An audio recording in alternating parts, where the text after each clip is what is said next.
Today I'll show you how to speed up photo background. Firstly, I open a file, then double click on the background and then the layer convert to 0 and then copy the layer. Now I click on the value layer and then go to select and then subject, click on subject, then the picture should be selected and then click on the options and then the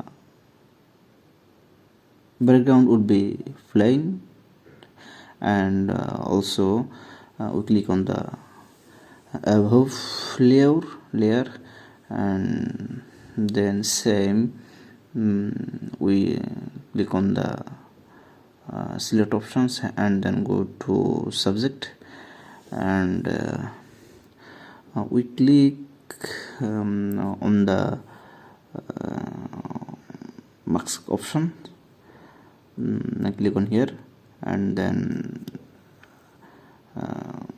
background remove from the picture and also we click on the below and object marks, click on object marks and then we click on the filter and then blue gallery and then path motions and also we select on and move the area which you want to the speed up, and by this way you can try in your program and also you can try on any image by this way. Thanks for watching and also please subscribe my channel and stay with us. Thank you.